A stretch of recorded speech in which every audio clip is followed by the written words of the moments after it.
Welcome to Lynn Cullen Live, talk radio without the static. Email your questions and comments to lynn@pghcitypaper.com.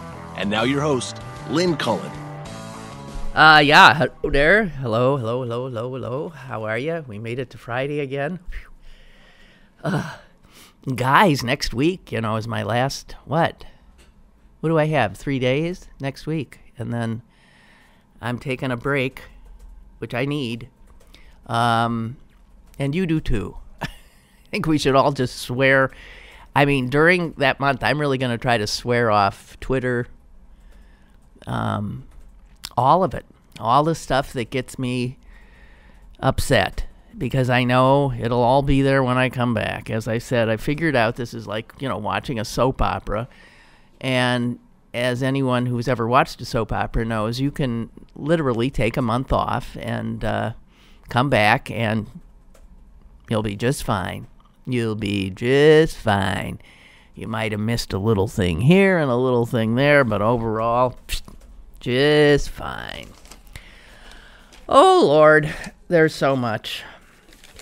I'm not going to get into the immigration plan that the White House is proffering because it still isn't fleshed out. I mean, I'm not going to start squawking because I'm not a cable news show that has to do that and start speculating and getting bent out of shape before you even know. What I do know is the plan was pretty much written by Stephen Miller, which suggests to me that it's something with nefarious intent, however many ornaments might be placed on it that look really good. Anyway, that's all I have to say on that. The thing I saw in the news that blew me away were statements made. I just have to share them with you so that we all remind ourselves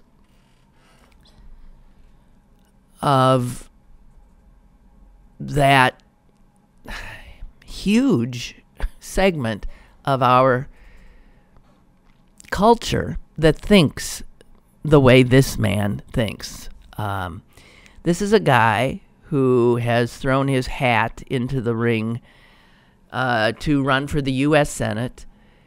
Again, he's a young guy, built. Looks like he looks at himself in the mirror and thinks, yeah, baby, who could resist you? And he said some things that are so mind-blowing in their misogyny that they have to be broadcast a little bit more. His name is Cortland Sykes. That is only a name a Republican can have. You could never find, believe me, a Democrat with a name like Cortland Sykes. And he is one of many Republicans in Missouri, or Misery as I like to call it, who wants Claire McCaskill's seat. She is a very, very vulnerable Democratic Senate seat. Because what a Democrat's doing coming out of that godforsaken state now. I mean, the political reality there is it's red. It's a red state. I don't know how Claire McCaskill has survived as long as she has. Partially it has to do, I think, sometimes with the people who pop off or pop up against her. And I mean, Missouri was the place, right, where the congressman, was he running against McCaskill? Was the congressman who said that women couldn't get pregnant if they're raped. That guy, I've already happily forgotten his name. Anyway, this jerk, Cortland Sykes, said that feminists push an agenda that they made up to suit their own nasty, snake-filled heads. He also said this. The question he was asked is, do you support women's rights? And he said, I want to come home to to a home-cooked dinner every night at 6. One that she fixes, and one that I expect one day to have daughters learn to fix after they become traditional homemakers and family wives. He said he hoped his daughters, who don't exist, do not grow up to be, quote, career-obsessed banshees who forego home life and children and the happiness of family to become nail-biting, man-ophobic, hell-bent feminist she-devils who shriek from the top of 1,000 tall buildings that they think they can leap in a single bound. That they all think they could leap in a single bound had men not been suppressing them.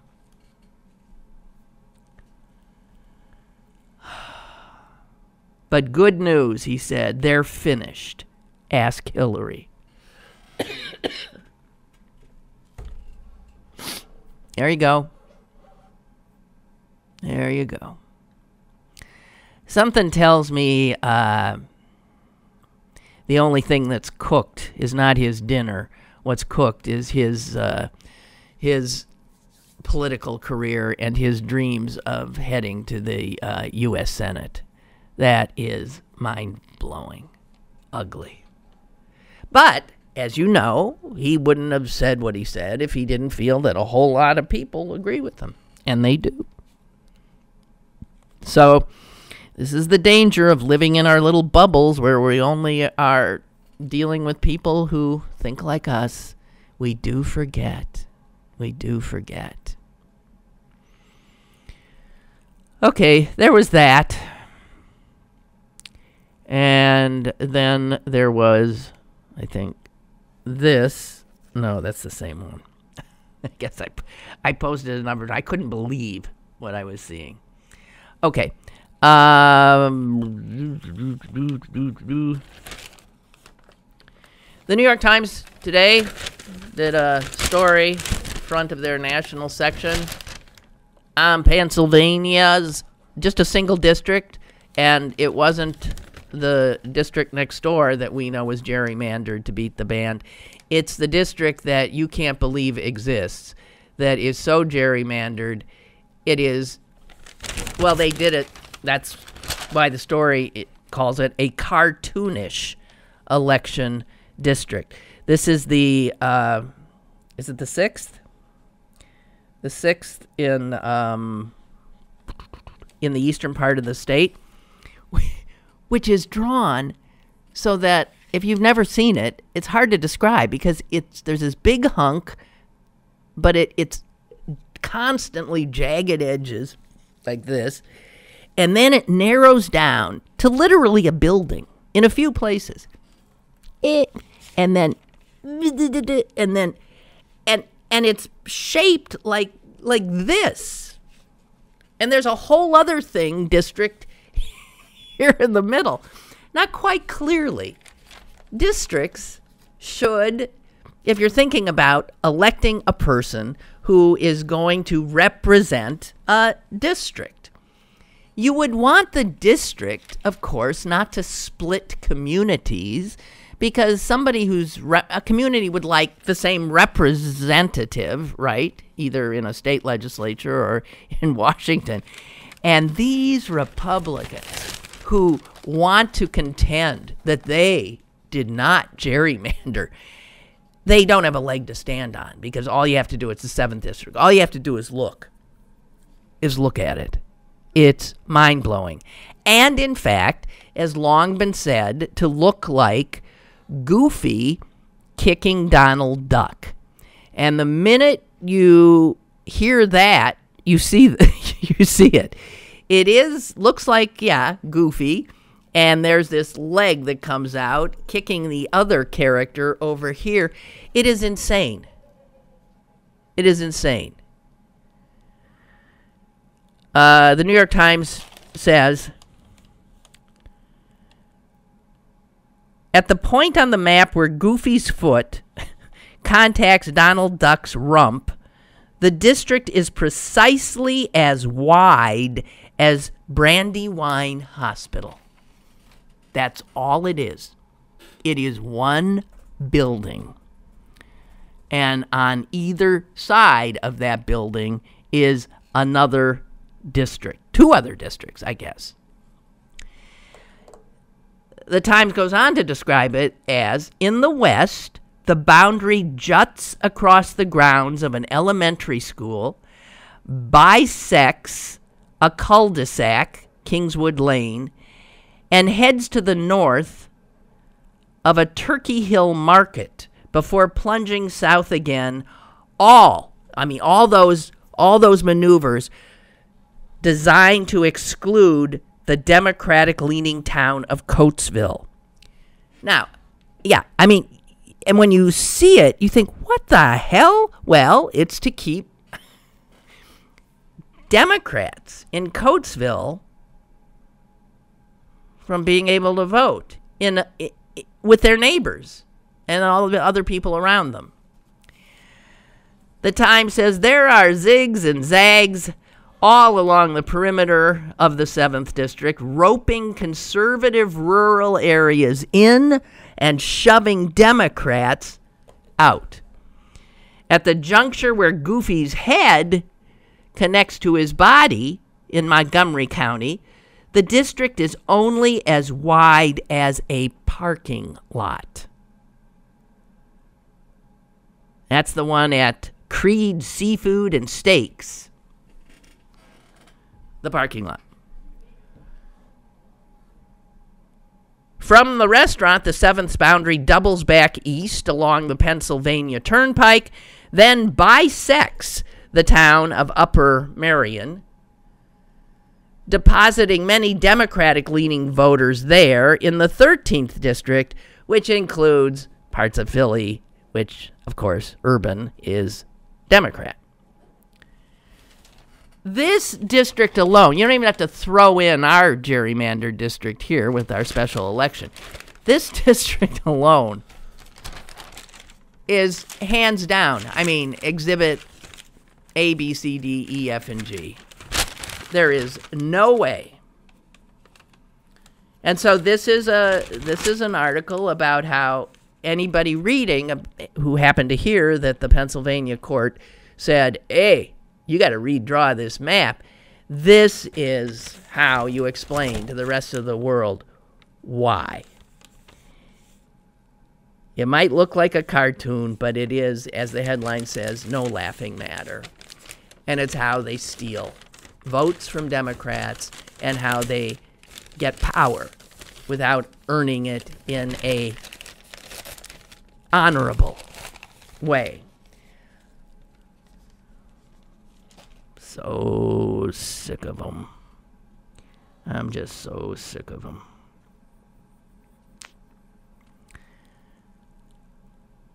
I did something yesterday that shamed me, and I can't get it out of my head. And I don't know what to do.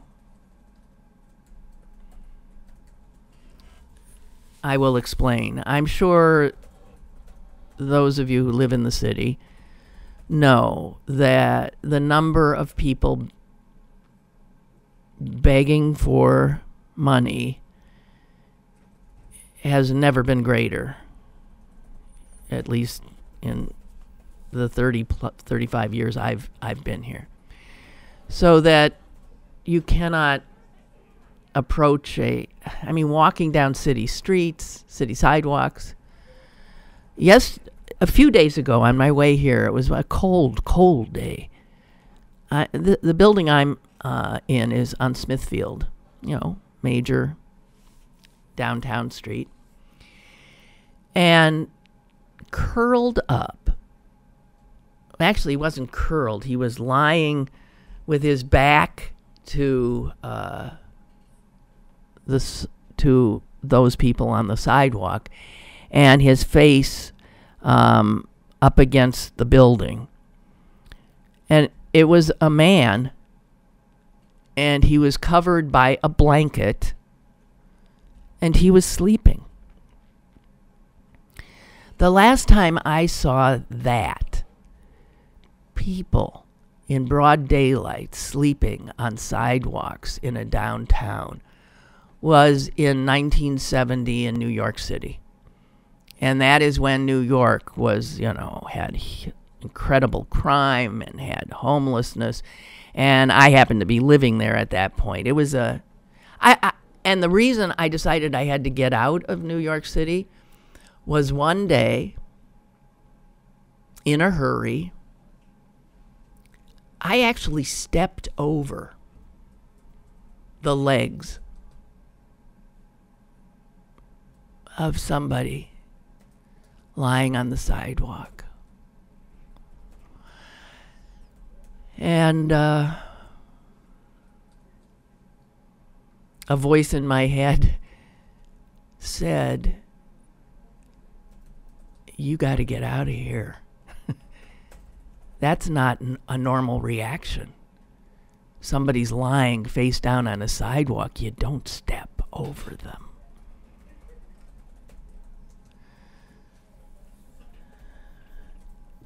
So yesterday, and I have said I often give money.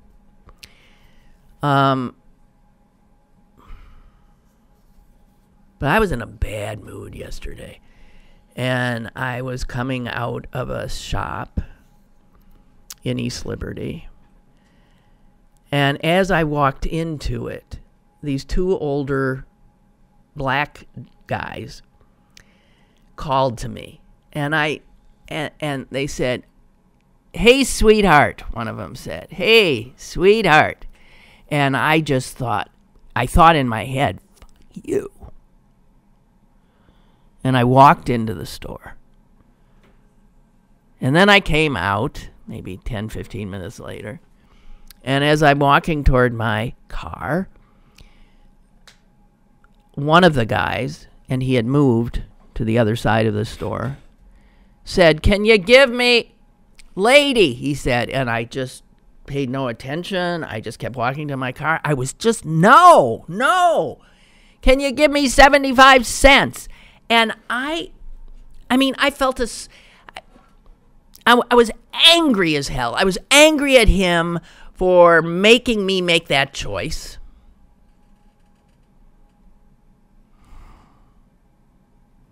And I just sort of shook my head, and I got in my car, and I slammed the door, and I looked through the windshield, and there was this old black woman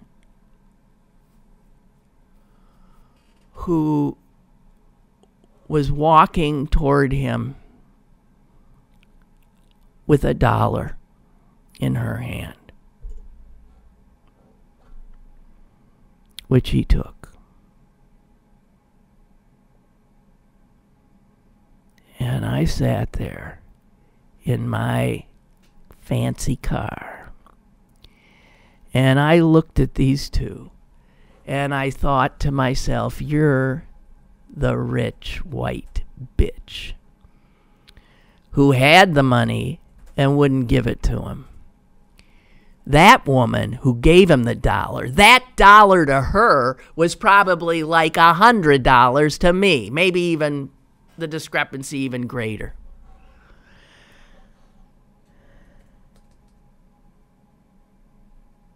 Do you think she's making the calculation? Well, he probably just wants it to buy a drink. After all, there's a state store right over there. No. She just saw a person who said he needed 75 cents, and she saw the white lady wave him off. And she must have thought, we take care of our own. I don't know. I can't get it out of my head.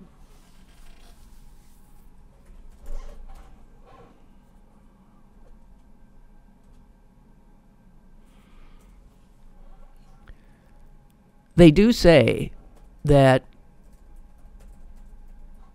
poor people give more, are more generous than people with money. And I I believe it. As I said, her dollar wasn't the same as my dollar. My dollar means nothing. Her dollar did. And I guess my anger often at these people who are asking for money is they put me in that position of either having to give or feeling like a son of a bitch. Letting someone else do it. Someone with less ability, maybe, less resources. I don't know. Anyway, I'm telling you because I just feel awful. And I don't want you telling me it was okay. I don't even want to get into that conversation, okay? I really don't. I remember something my sister once said. This is ages ago. We were at a gas station in a suburb of Chicago 20, 30 years ago. And a beggar approached us as we were standing outside the car. And Susan immediately gave him money.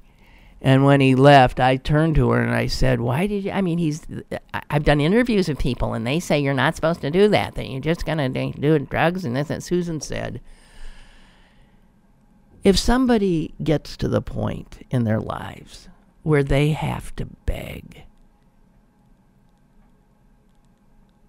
who am I to start making judgments about that, about them, or assumptions when I have the ability to give them $1? Ain't any skin off my nose. And that has stayed with me, but not all the time. And now with this proliferation, what am I supposed to do? Walk down the streets with just a stash of dollars in my hand? And every time we pass somebody who's asking for money, can you walk past people and not have that impact you in some way? Your choice.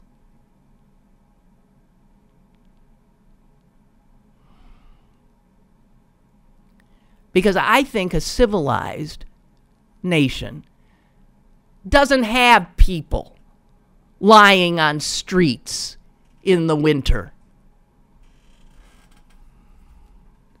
and begging at every corner. And I don't care that some of them are charlatans.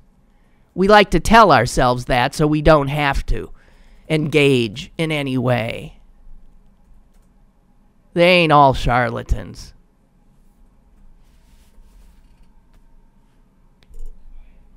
That old woman sure put me in my place, I think. I know. And I needed to say that. We have a caller? Hello. Hello, caller. Hi. I'm skip sorry. the part where I was going to say exactly what you predicted I was going to say. No, don't. Don't, because, no, it says something about it says something about us. I'm sorry.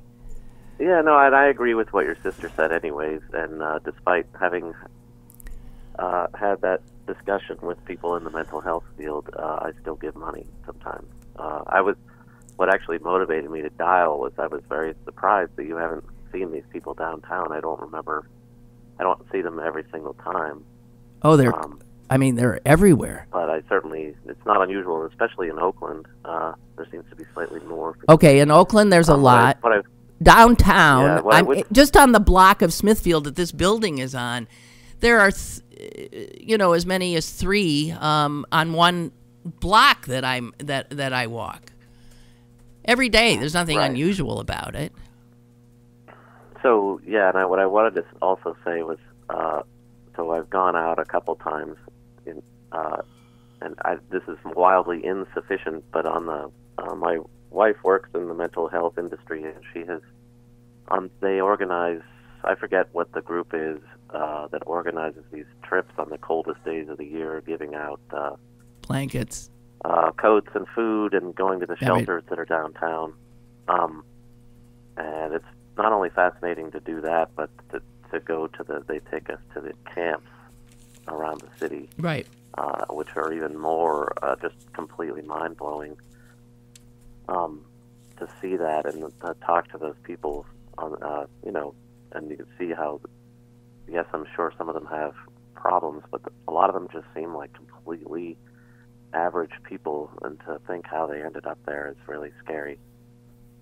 And and in a country with this... Go ahead, I'm sorry. Go ahead. Well, no, I just was going to... I agree. Well, the other thing that my wife says is that a lot of these... And this is not... I'm not trying to defend not giving money or not doing anything, but she does say that some of these people do choose to not be in the shelters, and that she very strongly thinks that that's their right to do that. I'm aware of that, too.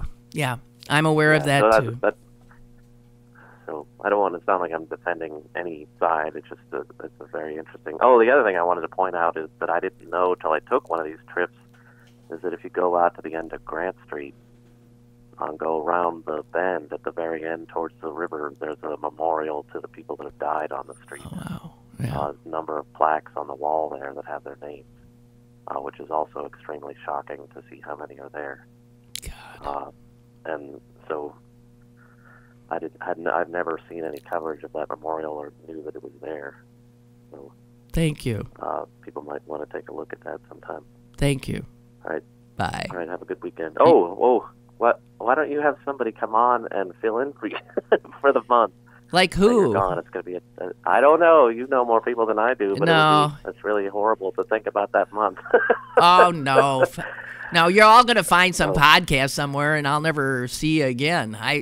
No. Take it off. Take the hour off. Don't do something nice for yourself. We don't have to talk about this nightmares. All right. Okay.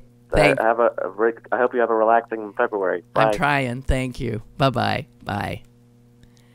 And another caller. Hello, caller. Hey, Lynn. Hi. My son-in-law was at a pirate game with my daughter, I don't know how long, a couple of years ago, and there was a guy outside there, and he said, "Hey, buddy, give me some money for food." And it happened that the pirates gave you popcorn and free. So he had a couple of popcorns. They just handed it to him, and the guy looked baffled. Because he was being given... something to eat, I mean. Well, it's not exactly nutritious. I don't know. You got to we are in no position to judge any of them. You don't know. You don't know. No. The only ones that really get me is the ones that'll stand out with a sign and say, "I'll work for food." And they'll be in the plaza, and all around her you'll see signs for different companies, businesses hiring, all around there. Well, now, if you're going to work for... Well, here's the thing. They might not have, they might not have the kind of resume that anybody's going to give them a job. You don't know. You're gonna we have tell ourselves stories so we can keep walking past them. And I mean, some of us are in a position to be able to help. Society that has that, I mean, you're not going to get rid of it. It's going to be there. It just seems like we have a lot of it.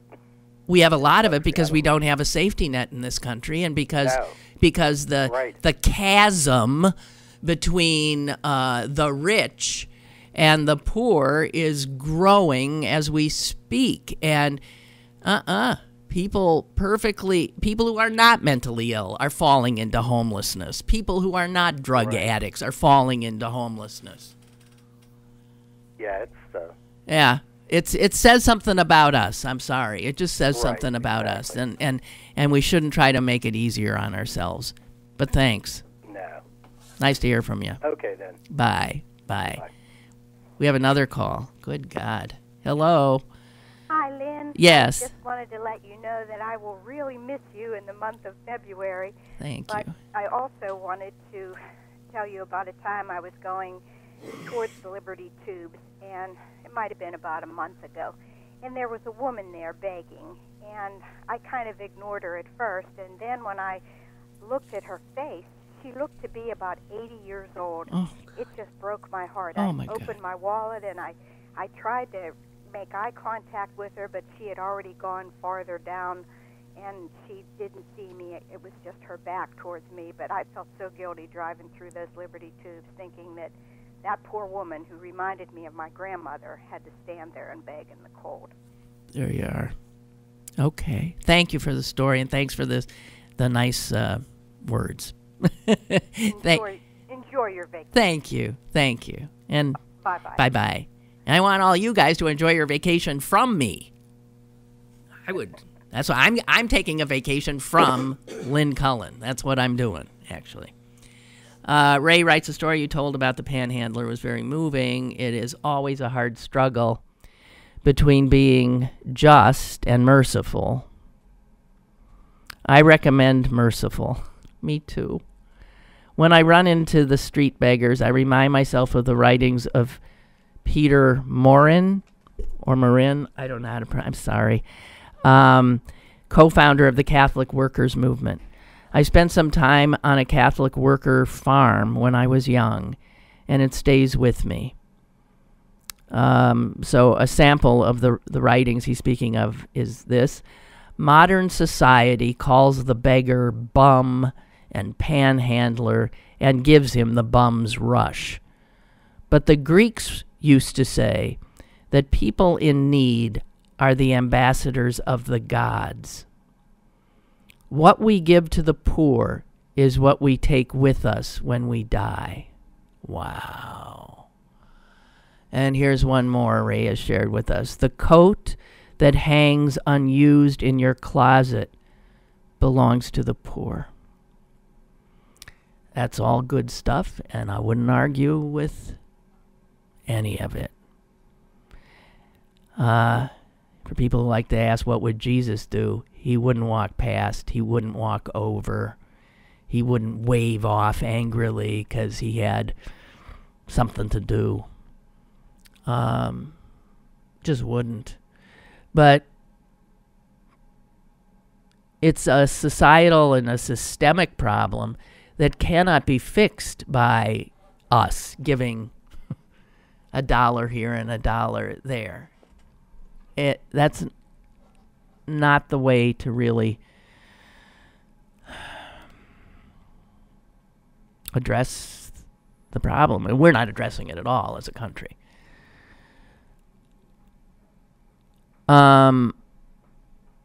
Josie writes, this is an honest question. I'm not implying anything.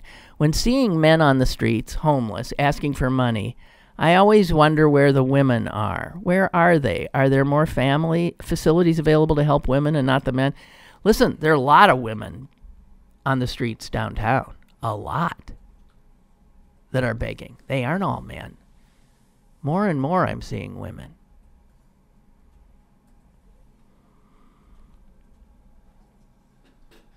So, do I have a call? Oh. Hello, caller. Hello. Hello?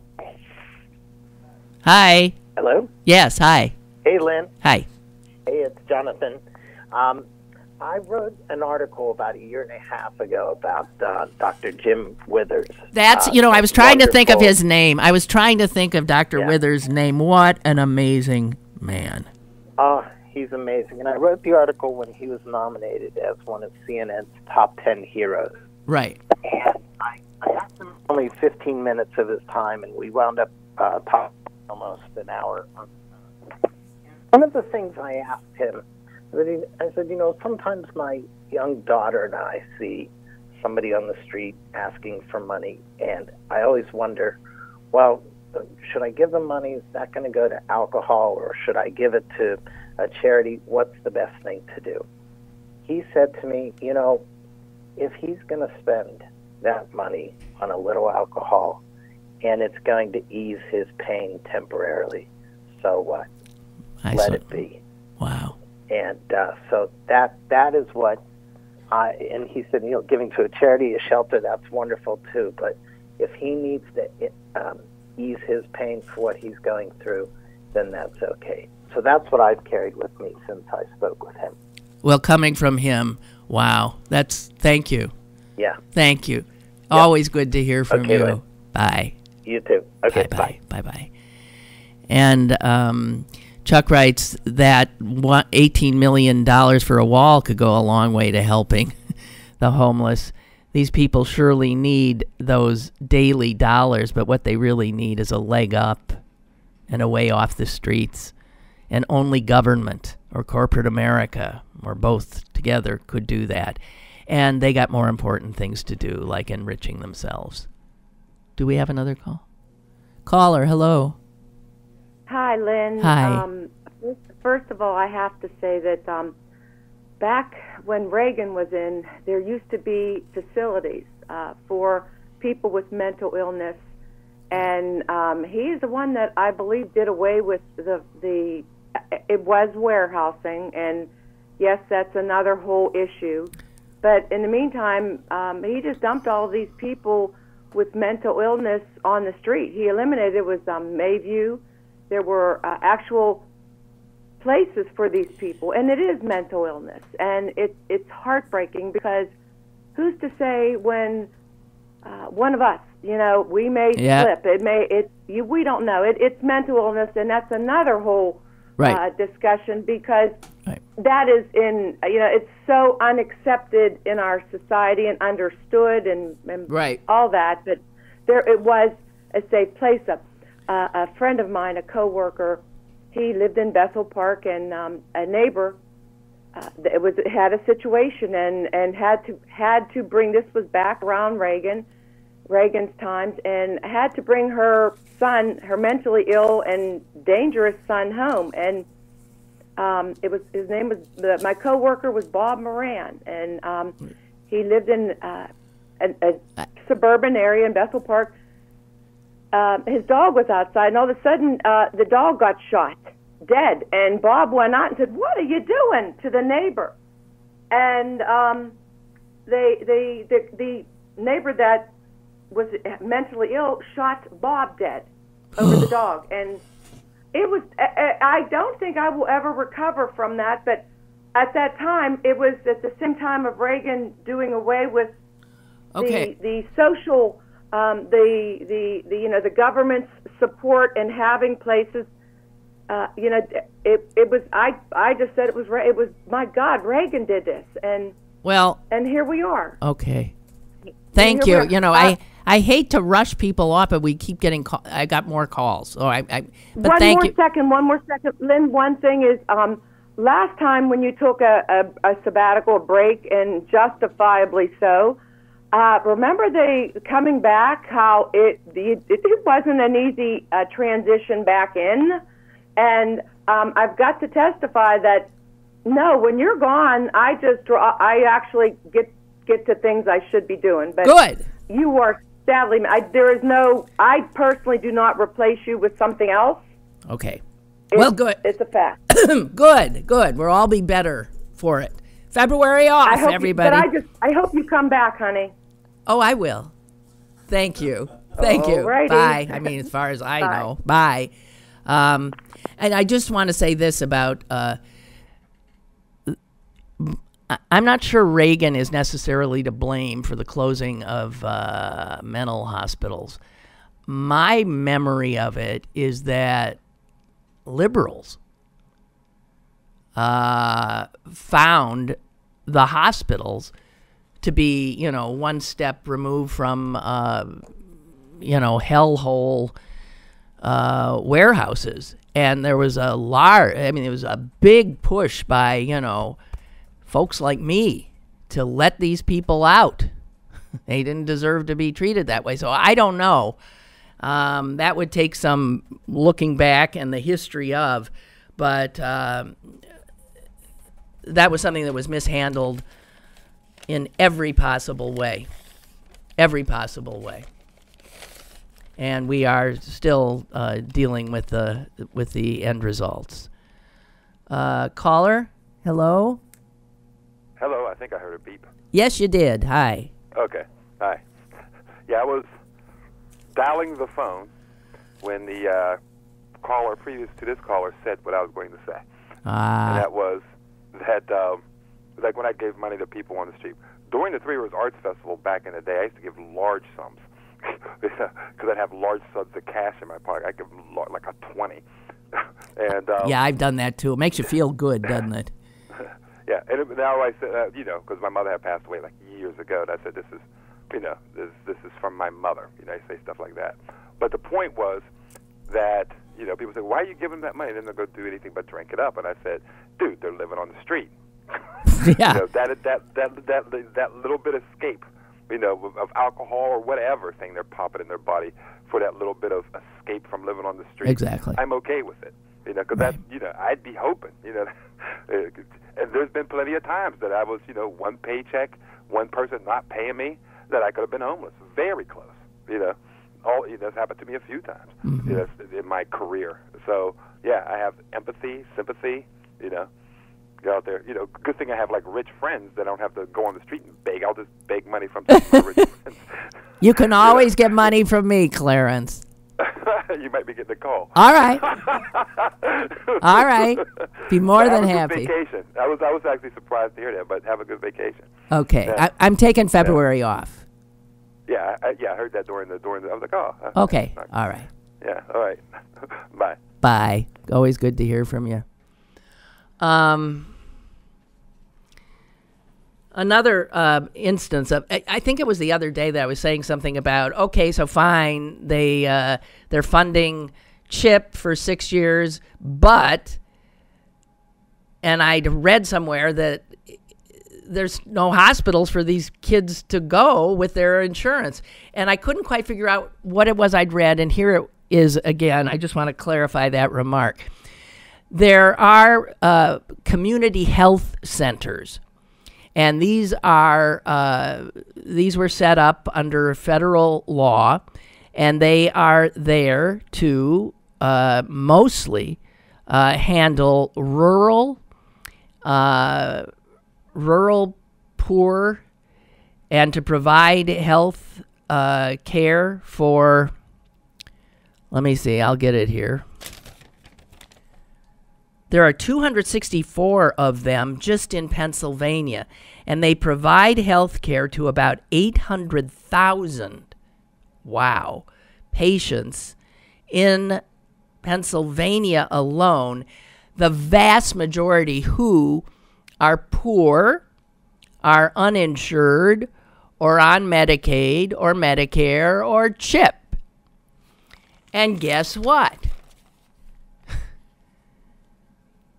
The grant that provides the federal funding for these centers has been unfunded for 4 months.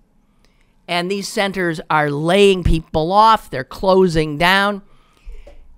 And so if you're living in a rural area and you're poor, which often go together,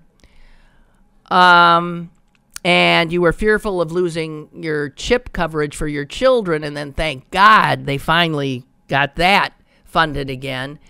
And it turns out that the place you would go to get your child care can't help you because they're going under, because this Congress will not fund them, will not do its business, is too busy finding secret societies and FBI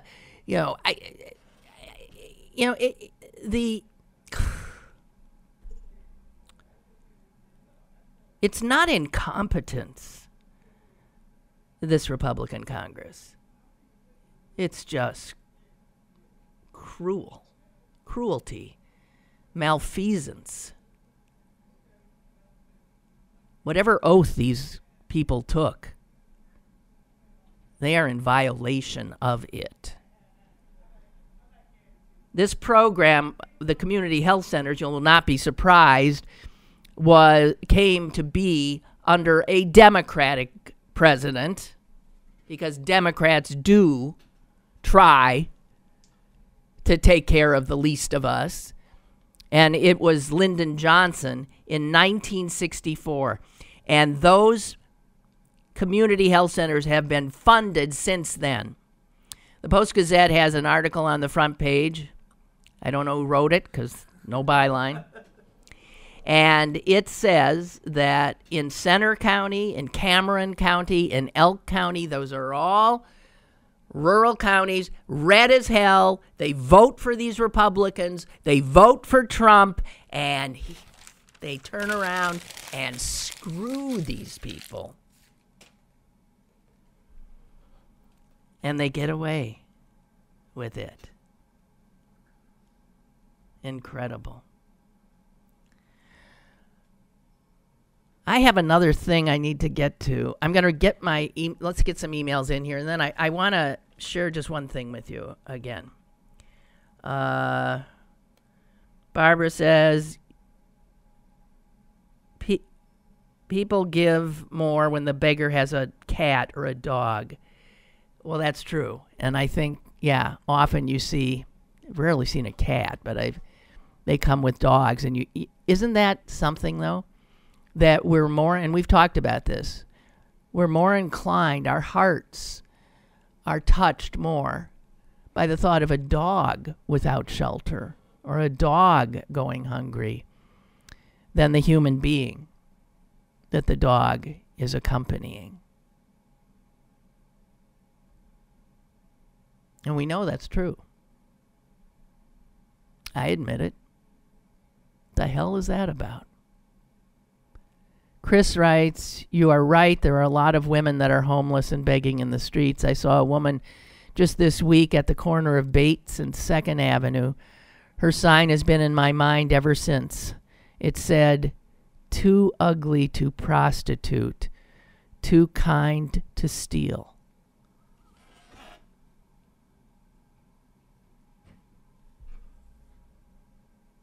Wow. Just heartbreaking. In that area, she says, Bates and 2nd is very popular with the homeless.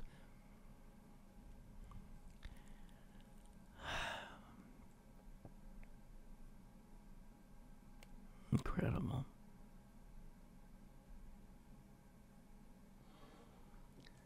Okay, so was it yesterday that I talked about these school shootings, that there's one literally every other day in this country? We're not even through the first month of the year, and there have been 11 school shootings.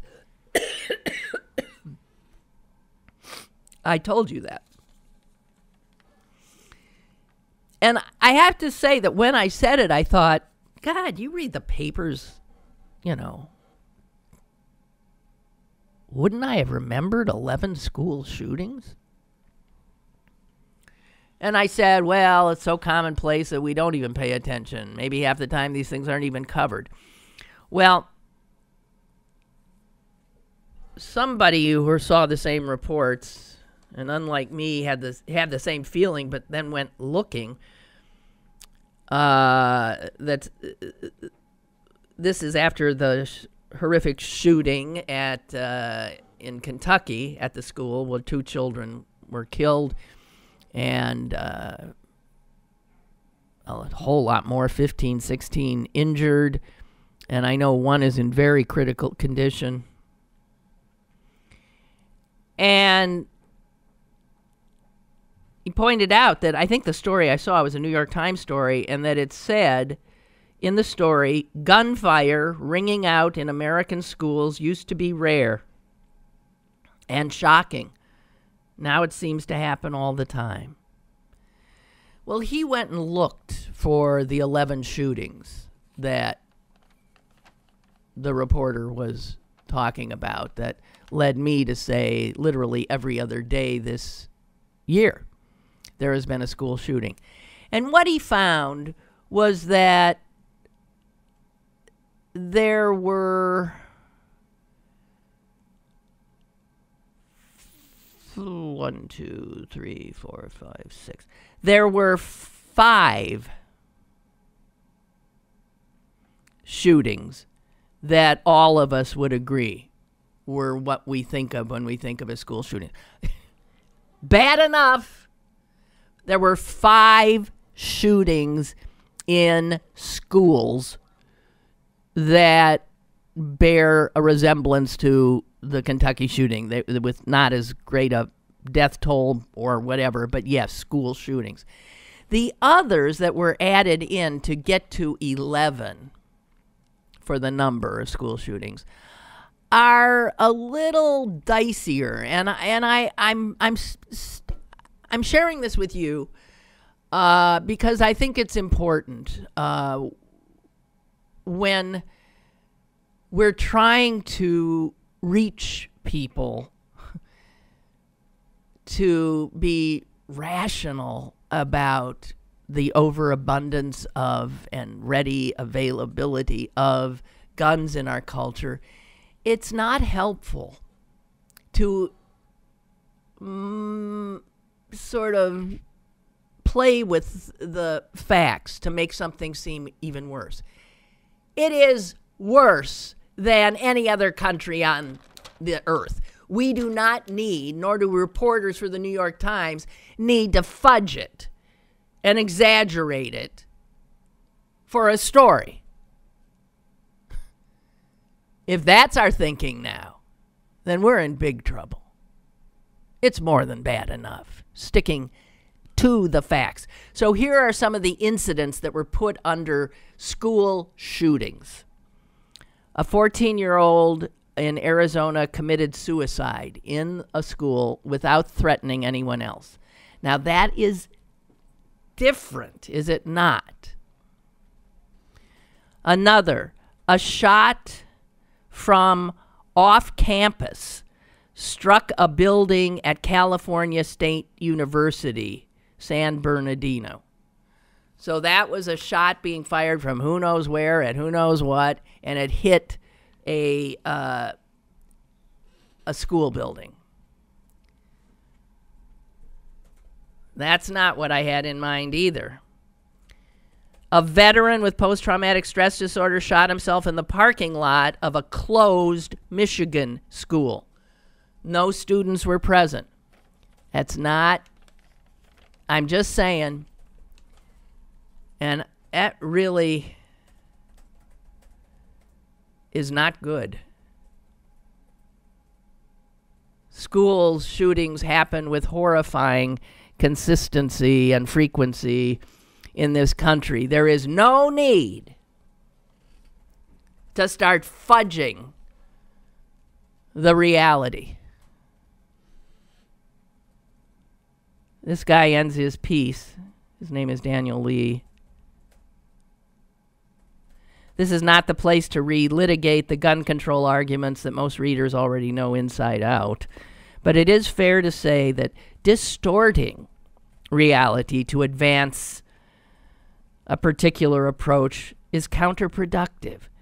It obscures the real issues and antagonizes the well-meaning people who have come together or are trying to come together to solve the problem.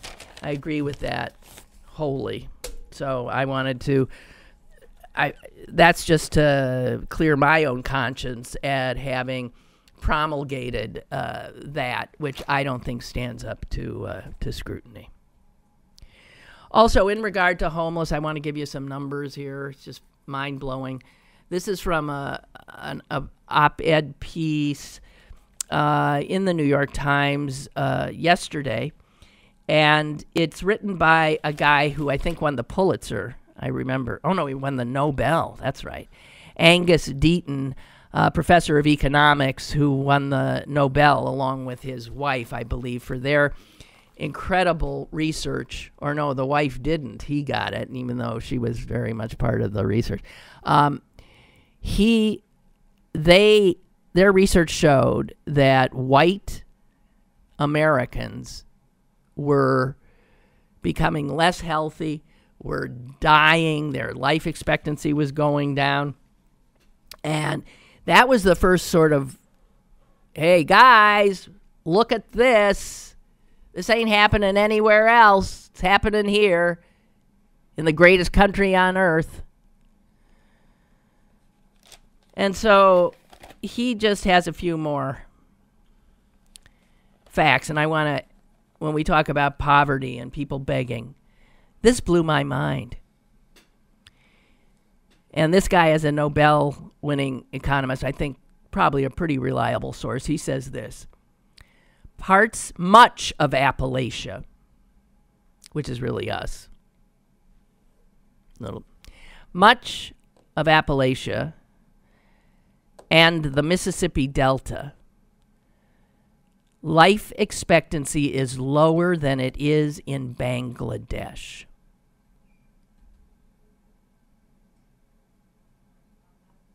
That's America. Life expectancy is lower than in Bangladesh. Many Americans, especially whites with no more than a high school education, have seen their health worsening and worsening, and their life expectancy is falling. Mortality rates from drugs, alcohol, and suicide are rising. And according to the World Bank, listen to this, 769 million people, that's 750 million human beings, live on this planet with less than $1.90 a day. These are the world's very poorest. Incredibly, over 3 million of those people are Americans.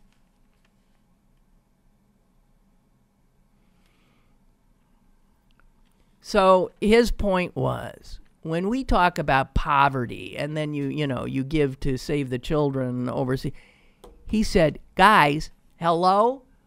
Look in your own community. You try living on $1.90 a day, because Americans are. Or on perhaps the equivalent of what $1.90 would be in America. I mean, I don't know. It's mind-boggling.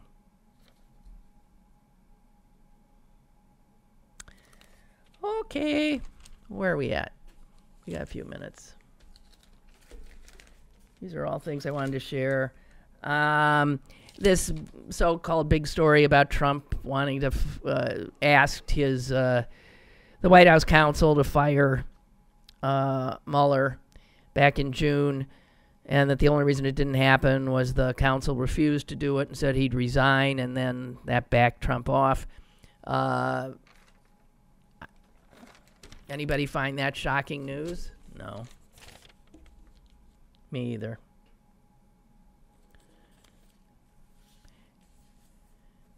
And I've been wondering, the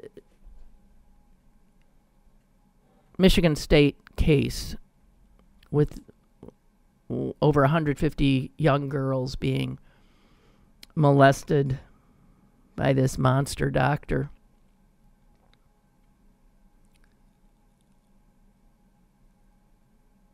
That is, and now you have the president of the university resigning. You got the fallout from this is just starting.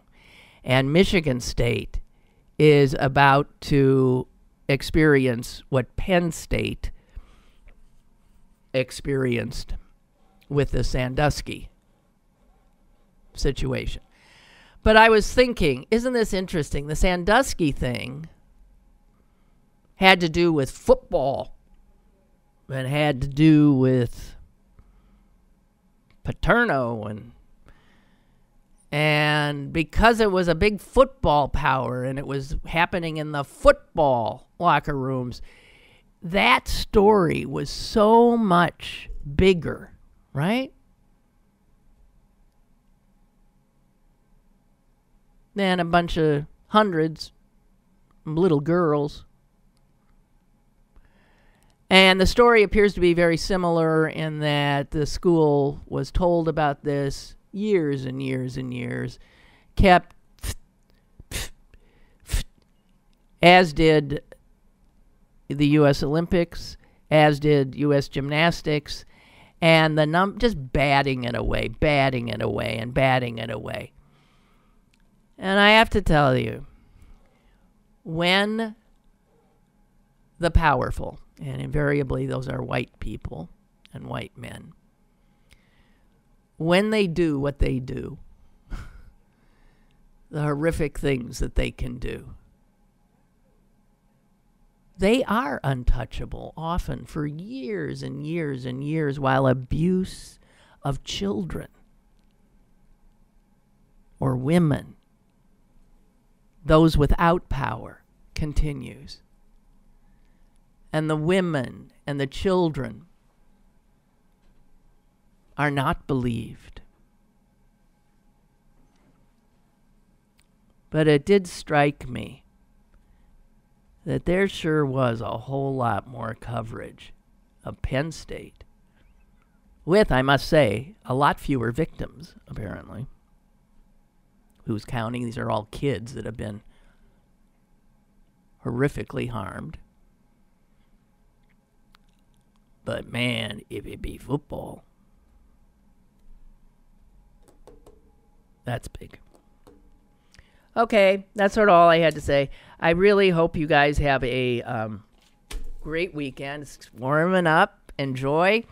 And I'll be back Monday, Tuesday, and Wednesday. And then Thursday, I am flying out of here. And hoping to rejuvenate. Of course, the problem is I got to come back. And probably get beaten down all over again. Whatever. I need it, guys. Believe me, I do. I'm not as resilient as I once was. Okay, I'm serious. Have a great weekend. See you on Monday. Bye. Lynn Cullen Live, Monday through Friday from 10 a.m. to 11 a.m. and archived at pghcitypaper.com. The opinions expressed on Lynn Cullen Live are those of the host and do not necessarily reflect the viewpoints of Pittsburgh City Paper or its advertisers.